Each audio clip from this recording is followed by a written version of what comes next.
समय उपस्थित संस्था के राष्ट्रीय सचिव आदरणीय जैसे वानखेड़े साहब, प्रमुख व्यवस्थापक प्रदेश के मध्य प्रदेश राज्य शाखा के अध्यक्ष चरणदास जिनेन्द्रे और सभी पर्यटक, सभी व्यवस्थापक, कार्यकर्ता, पदाधिकारी, माताएं, बहनों, आप सभी को सादर सविनय जय भीम करता हूँ। और आज पहले ही दिन हम लोग ऐसे जगह पे यहाँ पे उपस्थित हुए हैं जहाँ पे तथागत भगवान बुद्ध ने 5 लोगों की बौद्ध धम्म की दीक्षा दी। 5 लोगों को, जिनको पंचवर्गीय भिक्खु कहते, 5 परिव्रजक कहते। आपको जानकारी है, मालूम है, सिद्धार्थ गौतम ने रोहिणी नदी के पानी के जो झगड़ा हुआ इसके लिए गृह त्याग किया। 6 बरस तक अलग अलग जगह पे रहे, तपस्या की। बुद्ध पूर्णिमा के दिन उनको सम्यक ज्ञान प्राप्त हुआ। तो ज्ञान प्राप्त होने के बाद उन्होंने सोचा कि किसको देना चाहिए। 7 हफ्ता तक वो वहाँ पे बुद्ध गया में रहे। हम लोग वहाँ पे जाने वाले परसों। बुद्ध गया से तथागत भगवान बुद्ध निकले। उन्होंने सोचा ये किसको ज्ञान देना चाहिए, क्योंकि कठिन है बौद्ध धम्म ज्ञान कठिन है। लोग अज्ञान अंधश्रद्धा में लिप्त है, भ्रामक संकल्पना में लिप्त है। तो ये किसको देना चाहिए? तो वे उनके ध्यान में आया जो 5 परिव्रजक है, उद्धक, रामपुत्र, जो भी वो उनके पास रहे थे, लेकिन उनका देहांत हो गया। ये 5 जो परिव्रजक है, कौंडिन्य, अश्वजित, महानाम, बद्दीय, ये 5 परिव्रजक इधर ऋषिपतन वन में रहा करते थे। उन्होंने सोचा कि ये इनको देना चाहिए पहला। और ये जो आज का सारनाथ है, इसको ऋषिपतन वन कहा जाता था। इसको यहाँ पे वाराणसी जो है वो बड़ा शहर है। इस ऋषिपतन वन की तरफ वो निकले। इधर आने के बाद वो 5 जो परिव्रजक थे, उन्होंने सोचा कि ये भ्रष्ट हुआ है सिद्धार्थ गौतम, क्योंकि इन्होंने खाना खाया, सुजाता की खीर ग्रहण करने के बाद ही वो उनको छोड़ के निकल गए। तो इनका स्वागत नहीं करने का, इनका आदरातिथ्य नहीं करने का है। लेकिन जैसा जैसा भगवान बुद्ध नजदीक आते गए, वैसा उनका संकल्प टूट गया। वो उठकर खड़े होके उनको अभिवादन किए। किसी ने उनको पाँव धोने के लिए पानी दिया, किसी ने कपड़ा दिया, किसी ने बैठने के लिए आसन दिया। और बैठने के बाद क्षम कुशल पूछा और भगवान बुद्ध ने यहाँ बैठने के बाद उनको बौद्ध धम्म का पहला प्रवचन दिया। जो पहला प्रवचन दिया भगवान बुद्ध ने, वो विशुद्धि मार्ग था। विशुद्धि मग्ग कहा जाता है उसको, विशुद्धि मार्ग। विशुद्ध यानी तर्कशुद्ध, मानवी जीवन मार्ग विशुद्ध है, तर्कशुद्ध है। ये कसौटी है बौद्ध धम्म की। विशुद्ध तर्कशुद्ध और मानवीय जीवन मार्ग। मानवीय यानी एक इंसान ने दूसरे इंसान के साथ इंसानियत से कैसा बर्ताव करना, इसको कहते हैं धम्म। एक इंसान ने दूसरे इंसान के साथ इंसानियत से कैसा बर्ताव करना। दूसरा इंसान कोई भी हो सकता है, अपनी माँ हो सकती है, पत्नी हो सकती है, पति हो सकता है। मैं हमेशा कहता हूँ हम दूसरे के साथ इंसानियत से बर्ताव करते, लेकिन किधर? बुद्ध विहार में आने के बाद, बुद्ध विहार में आने के बाद हम बहुत इंसानियत से बर्ताव करते। जय भीम करते वक्त एकदम झुक के जय भीम करते, जैसा कि जय भीम जय भीम, बहुत ही नम्रता से, बहुत ही विनय से। वही आदमी घर में गया कि उसका बर्ताव बदल जाता है। उसका बर्ताव कैसा रहता है? क्या चलता है, क्या चल रहा है, समझते नहीं क्या? घर वाले सोचते यही सीखने के लिए गए थे क्या? जो यहाँ पे सीखा है, जो यहाँ पे सीखने को मिला है, वही जाके घर में हमें बर्ताव करना है। इसको कहते हैं धम्म। तो एक इंसान ने दूसरे इंसान के साथ इंसानियत से बर्ताव करना, प्यार भरा बर्ताव करना और हमारे वाचा के ऊपर संयम रखना, वाचा के ऊपर संयम रखना, इसको कहते हैं धम्म।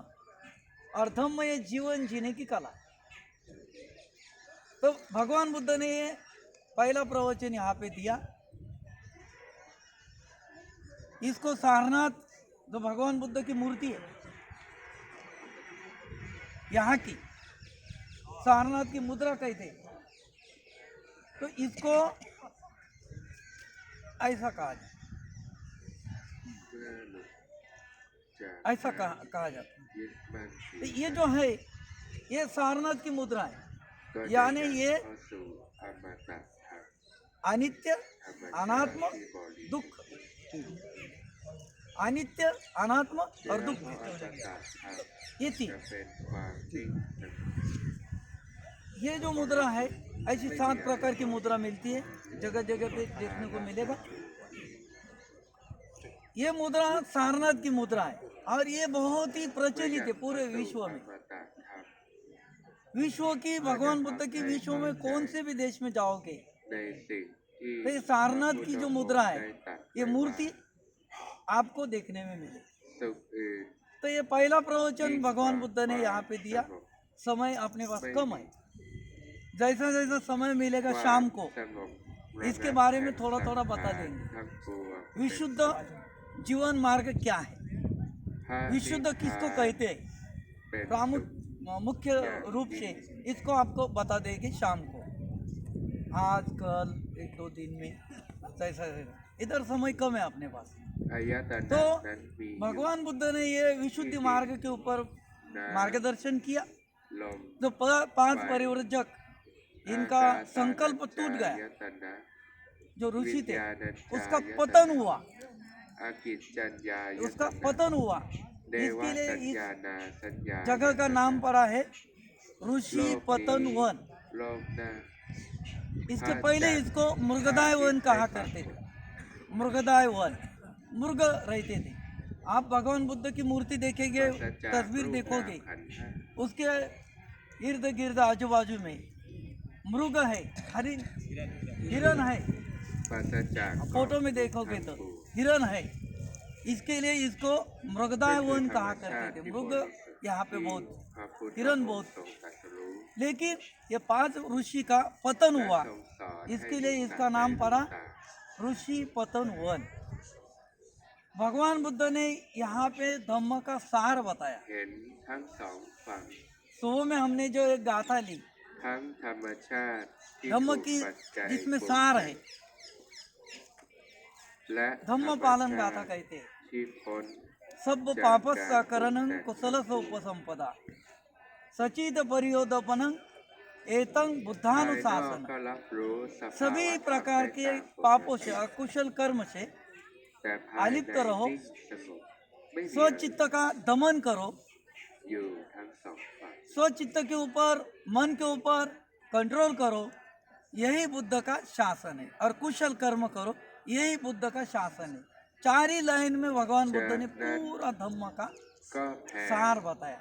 ความ और สุข इसके लिए ความ इस वन का नाम สบาย पड़ा है ออกไป सारनाथ। ไม่มีประมาณ नाथ यानी भगवान बुद्ध। ให้สรรพสัตว์ทั้งหลายได้ नाथ รับ यानी भगवान สม बुद्ध। ด้วย भगवान बुद्ध ने नाथ ने ข้า जिधर พเจ้า धम्म का सार बताया ขอตั้ง वो จิต जगह पे อุ वो ทิศ जगह को ผล कहते हैं सारनाथ। नाथ ने जिधर सार बताया धम्म का, तो इधर ไป पूरा ให้ विश्व ไพ में ศาล इस जगह का नाम है पहचाना जाता है सारनाथ। नाथ ने जिधर सार बताया, धम्म का सार बताया। तो इस तरह इस जगह पे ลูกหลาน भगवान बुद्ध ने ญาติมิตร पंचवर्गीय สนิท भिक्षुओं กัน को पहला धम्म का प्रवचन दिया। और वो 5 जो परिवर्जक थे उसमें कौंडिन्य, आशोजित, महानाम, ओप्पा ขอ और ให้ भद्दी, ได้มี ऐसे ส่วน 5 जो लोग ใน थे। กุ इसमें ศ से ลผล कौंडिन्य ตอบแทน इसको अनंत पद मिला, अनंत ทั้งเจ้ากรรม प्राप्त हो, นายเวร अनंत पद และ प्राप्त เท हुआ, วด जीवन मुक्त हुआ, तृष्णा से मुक्त हुआ। ขอ ये ให้ पहला ได้ अरहंत มี है ส่วน विश्व में ทั่วหน้า भगवान बुद्ध के बाद। जो कौंडिन्य था और पहला शिष्य था, 5 शिष्य को, 5 भिक्षुओं को, จาก पंचवर्गीय भिक्षुओं को ก็จะนำ यहाँ पे भगवान बुद्ध ने जो पहला प्रवचन दिया, พระ तो รัตนตรัย ये जगह का नाम पड़ा सारनाथ, ऋषिपतन वन। और यहाँ फिर बहुत सारी घटनाएं घटी। ให้แก่ हाँ, हम जिधर अभी यहाँ पे बैठे हैं, ये धम्मेक स्तूप कहा जाता है। ये धम्मेक स्तूप कहा जाता है। ขอ भगवान बुद्ध ने पहला धम्म प्रवचन दिया जिस जगह พ पे, ระรัตนตรัย यही धम्मेक स्तूप वो जगह पे खड़ा किया है सम्राट अशोक। इसी सन पूर्व 3री सदी में พระสงฆ์ जब भी सम्राट अशोक को กับอาจารย์ सम्राट अशोक का राज्याभिषेक हुआ, ที่ข้าพเจ้า और राज्याभिषेक के बाद उसने पूरी ได้เคย बौद्ध स्थल की धम्म यात्रा की, पूरी धम्म यात्रा की। देखिए, ต่อ सम्राट พระรัตน अशोक का ตรั राज ย कश्मीर से लेके कन्याकुमारी अफगानिस्तान तक था। พระสงฆ์ अफगानिस्तान तक राज्य था, आज का ต่อ अफगानिस्तान, ครูบา पाकिस्तान, อาจารย์ सब उसमें शामिल था, जम्मू द्वीप पूरा। ต่อวิญญาณ वो राजा ने ต่อผู้ राजकाज มีพระ संभालते คุณ हुए ท่าน राज्याभिषेक होने के बाद सारनाथ, लुम्बिनी, कुशीनगर, बुद्धगया, ये सभी स्थलों पे सम्राट ด้วย अशोक กา गया। ยก็ดี राजा था। अभी हम लोग सोचे खुद, हम क्या है, ด้วยใจก็ हमारे ดี पास कितने काम है, राजा के पास कितने काम होते हैं, हमारे पास हम सोचते हैं, अरे बहुत काम है, इसके लिए नहीं आ सकते ये बरस มี में, เจตนาก็ अगले ดี बरस देखेंगे। अरे अगले बरस कभी आएगा ही नहीं जीवन में, एक दिन गुजर जाओगे, ผ่านมา ऐसा है। แล้ว तो सम्राट अशोक जैसा राजा वो सब काम काज छोड़कर ये बौद्ध स्थलों की धम्म यात्रा की, और इधर आके उन्होंने इस जगह पे तथागत भगवान बुद्ध ने धम्म प्रवचन दिया है। इसके लिए धम्मेक स्तूप ये सम्राट अशोक ขอ ने ข किया। มากรรม इसी सन पूर्व 3री ใน सदी, ทุก आज चल สิ่ง रही ทุก है อย่าง 20वीं सदी, 21वीं सदी, 21, 22, 23, 24, ขอท่าน 2400 बरस पहले का ये ได้ स्तूप โปร है। ดอดทน 2400 बरस पहला ये เกิ स्तूप ด है। อันนั้น ये परिक्रमा करने का उद्देश्य भी यही है। เจ้าทั้ง हम หลาย 3 दफे परिक्रमा करने के निमित्त हम वंदन करें। इसके साथ साथ इसकी जो आर्ट है, जो कला है, वो भी देखिए। 2400 बरस पुरानी जो कला है, कितना जो निकाला है उन्होंने, जो आर्ट है वो भी देखे। ด้วยบารมี यहाँ पे बिजलियाँ गिरी है, แห่งข้า बारिश है, พเจ้า धूप है, ขอถอด फिर भी ถอน 2400 बरस से ความ ये หลง स्तूप ตั้งเอา धम्म का संदेश देते ความ हुए หลงปรารถนา यहाँ เอา पे खड़ा है। हम एक मकान बनाते हैं, 25-30 बरस में मकान ใน गिर ทุก जाता है। สิ่งทุกอย่าง लेकिन 2400 बरस पहला स्तूप ทางโลกก็ตาม आज भी जैसा का वैसा है। ท और यहाँ पे उन्होंने 4 सिंह वाली, सम्राट अशोक ने 4 सिंह वाली जो सिंहस्थ मुद्रा कहते हैं, 4 शेर, ये सिंहस्थ मुद्रा कहते हैं, जो भारत का राष्ट्र का प्रतीक बनाया है बाबा साहब आम्बेडकर जी। हमारे नोट के ऊपर, हमारे करेंसी के ऊपर जो है 4 सिंह है, एक्चुअली उधर 3 दिखते हैं, 4 सिंह।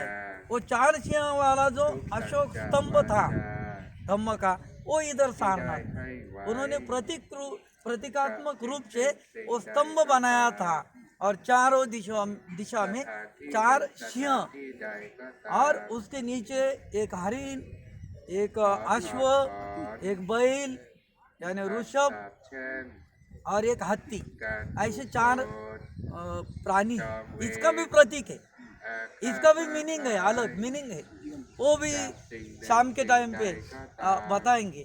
फिलहाल वो 4 सिंह वाली जो राज मुद्रा है वो इस सारनाथ का स्तंभ है, इधर बना है, म्यूजियम में उसको रखा गया है, लेकिन वो जगह हम देखने के लिए जाने वाले। हाँ बंद है। हाँ नहीं, लेकिन ये जगह है, ये जगह है ना, यहाँ पे देखेंगे, जगह देखें, म्यूजियम बंद है, बाकी देखेंगे। तो वो जगह पे भी हम लोग जाके देखने वाले हैं। जो मूलगंध कुटी, भगवान बुद्ध जिधर बैठते थे और लोग आके फूल माला उनको लगाते थे, सामने रखते थे, इसके लिए कहा है मूल गंध कुटी। मूल गंध कुटी, गंध यानी सुगंध, वहाँ से आता था। हाँ, तो जिधर भगवान बुद्ध बैठते थे वो जगह भी यहाँ पे ही है।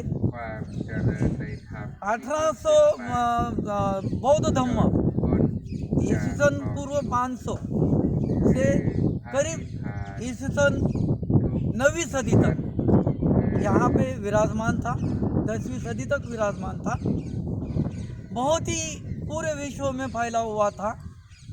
और उसके बाद कई आक्रमण हुए, मुस्लिम आक्रमण हुए, ब्राह्मणों के आक्रमण हुए, इसमें बौद्ध धम्म तहस नहस हो। बाद में 1891 1891 में 1891 अनागरिक धम्मपाल इस भारत देश में आए। उन्होंने इस जगह का यहाँ पे मुलाकात की, इधर आए, बुद्धगया में गए। अनागरिक धम्मपाल का बहुत सारा योगदान भारत में बौद्ध धम्म का उत्थान करने में बहुत योगदान रहा है। वो अनागरिक धम्मपाल ने भी यहाँ पे आके बौद्ध विहार बनाया है। उन्होंने बाद में चूर परिधान किया, गृहस्थी जीवन से त्याग दिया, और वो जगह भी यहाँ पे है। बाद में जो पंचवर्गीय भिक्षु का प्रतीक, वो जगह भी यहाँ पे है। बहुत सारा देखने लायक सब है।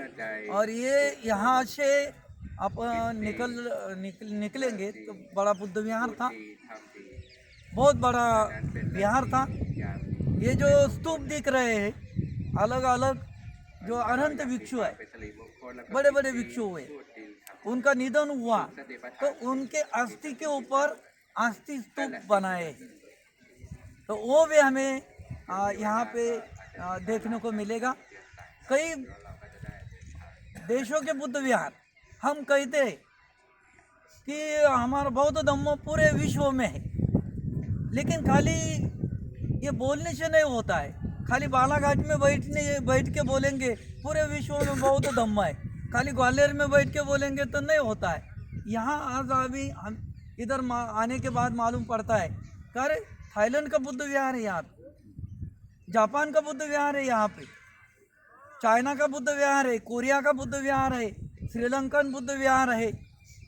अलग अलग देशों के बुद्ध विहार इधर है, वहाँ से लोग आते, अलग अलग दिखिए, सब लोग अलग अलग अपना हिसाब से वंदन करते हैं, श्रद्धा व्यक्त करते हैं, विपश्यना करते हैं, मार्गदर्शन लेते हैं, परिक्रमा करते हैं। तो यहाँ पे आने के बाद मालूम पड़ता है कि सही में बौद्ध धम्म पूरे विश्व में है, क्योंकि विश्व के लोग यहाँ पे मिलते हैं, विश्व के लोग बुद्धगया में मिलते हैं, विश्व के लोग लुम्बिनी में मिलते हैं।